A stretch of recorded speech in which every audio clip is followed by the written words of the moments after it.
Hey everyone, Jesse McCarthy here. What I have for you is a recording from a live Q&A during a parent talk that I did maybe a few weeks back. The two different moms who will ask the questions, they are really keeping it real and just something I love to see. The audio of what they say, however, is low, so my apologies. But up front, I'm going to give you the gist of their questions. The first mom you'll hear ask if maybe there is such a thing as, quote, too much independence.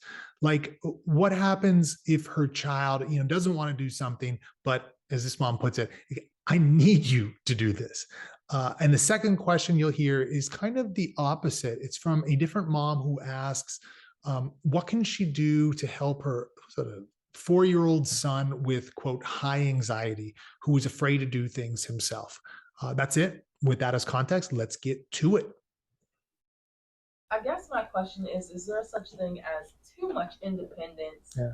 as far as when you're working with your child and you want them to be independent, but at the same time, I need you to do this. Yeah, yeah, yeah. No, that's good. Uh, I have an episode literally called "Too Much Independence" or something like that. So check that one out. But so the question being, can the child be too independent? Is it too much like, hey, we're at home and you need to get this done? So Montessori talks about this. Our freedom is different than a child's freedom, right? A child is developing the capability to be free. They're not completely free yet. So it's a kind of freedom within limits. So we have limits. Let's say it's dinner, which everybody has some kind of problem with food. Here are your options. It's chicken or steak for whatever day. Which one would you like? I want broccoli. Broccoli, that's the wrong one. I want pizza. Was pizza an option? No. So now you don't go to them and say, oh, you always want this pizza, you eating this crappy food? Like, just stop with that. We don't need all that extra stuff. You just say, oh, pizza's not available. Did you want steak or chicken? And I'm not saying filet mignon. I'm just saying whatever steak you get at the store. Do you want steak or chicken? So options are huge. If you can give options, it's very helpful. The child, then they'll flip out. No, I want pizza. These are the options. And it's tough to hear a child flipping out. You're like, man, would you just eat this food? Like, sometimes you have that feeling, Even as a Montessori, it's like, sometimes I have that feeling. But if you can keep that cool, which is very hard for us, chicken or steak. And the same type of thing throughout. We need to clean the room. I don't know how old the child is, but do you want mom to help you a little bit, or do you want to do it on your own? Did you hear an option of you're not going to clean? No. So you give them two options, and none of them include not doing what you need them to do. So it's a way of reframing things, right? And then get as much as we can get away from us being the director. Let's say your child's going to get some water, and make sure that the water's available, that he can get it on his own or she can get it on her own. The more they feel that I'm free in this house, the more they're open to doing things that you're asking them to do.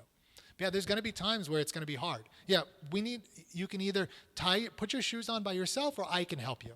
Which would you like? There's no option for them going out the house without the shoes, right? And that's tough. That's a battle. And sometimes if you got to be somewhere, you might be a little bit late. So there's no answer. There's no magic wand for that, except for these type of little helpful things. So, but I don't look at it as too independent. It's more like, how can I aid this child to be kind of graciously independent, not a brat, that type of thing. So, yeah. More? Anything else? And if you got to go, you can always just hop out. I won't be offended. So, oh, there we go. Sorry. Yeah, Jesse. I have a child that's very high anxiety, which I think he got from me, but a gift that I gave him. But I want him to be independent, and I'm trying to foster that with Montessori, and we're new at Montessori. But he also he'll literally climb up me, cling to me. Yeah. He's so afraid to do things himself, and I'm not sure. Okay. That's going to help with that.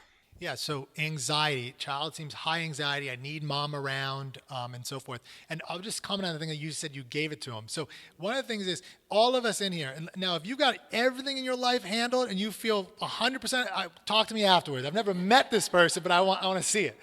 So we've all got some type of baggage, right? We all got some type of issue. And if we can just accept it like you're doing, because some people hide that stuff. Oh, I'm great. My child's just anxious.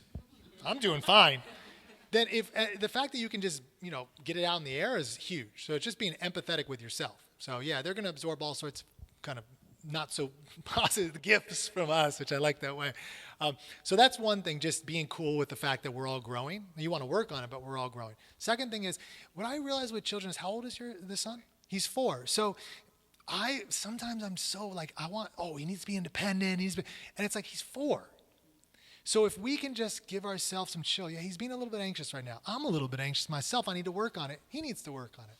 So if he wants to be a little bit lovey, that's fine. But if you've got to work, let's say you're in the house, it's COVID times, and I need to work, then it's the option. Would you like to work on your own in this room, or would you like to work on your own in this room? But I want to be with you. That's not an option. Now, it's going to be tough. First of all, to peel him off of you is already going to be tough. And then you're going to have to say, I'm closing the door. I don't know if you have a camera, whatever you've got, so you're not, he's not going to go out there and go nuts. Go nuts and hurt himself. He's going to go nuts. We know he's going to go nuts. And then after a week, 2 weeks, some kids, 2 months of that, he won't be anxious. Now, does that seem rough? Or 2 years, 20 years of that, But again, it's not this mean spirit. You always have to be empathetic. And somebody had mentioned empathy.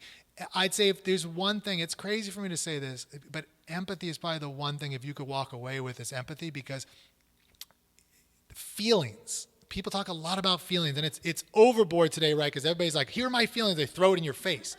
What I'm talking about is, if your child is being anxious, you're really anxious right now. I can see you really want to be with mommy. Would you like to work? Mommy can't be here. And sometimes I even feel like I want to be around you more. Mommy's got to work. Would you like to work in this room? Or would you like to work in that room? But the first thing you do is empathize.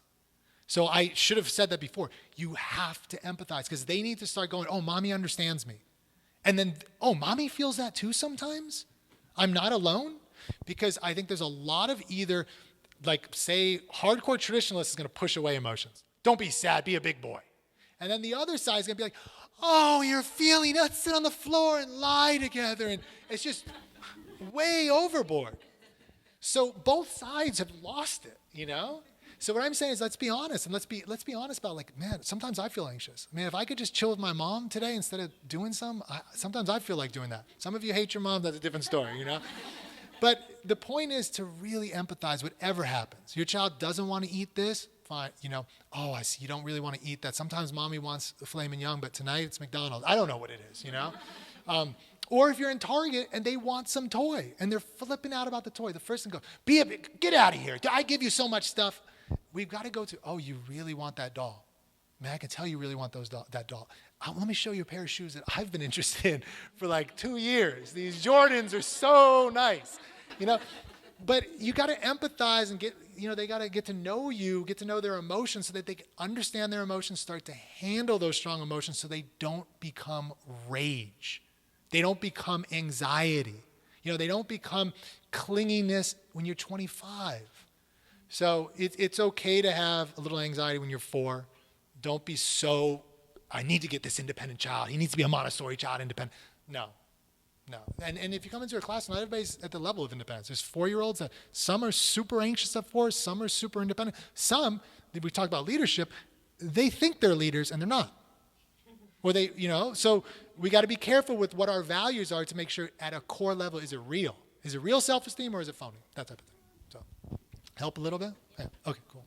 Anybody else? So thinking about this brief Q&A, coming out of it, I'll tell you, probably my favorite part of giving talks is just this back and forth afterward with parents and teachers. People tend to really open up during this period because I'm just give me all you got, pushback, questions, whatever. And then I have a chance to do the same, just be open.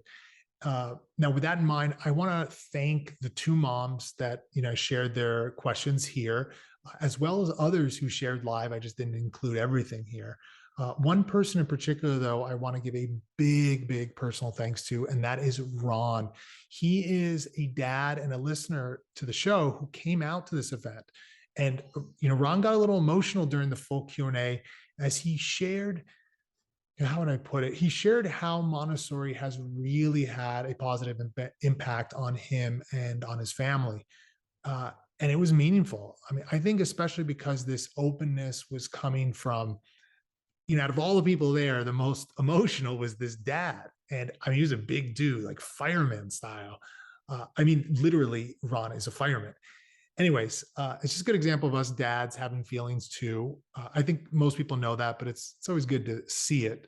And I want to thank you again, Ron, for sharing what you said. That's all I got for everyone today. If you enjoyed this little recording, let me know. Or if you're liking the larger Montessori Education podcast with me, Justin McCarthy, let me know too. You can always contact me over at montessorieducation.com.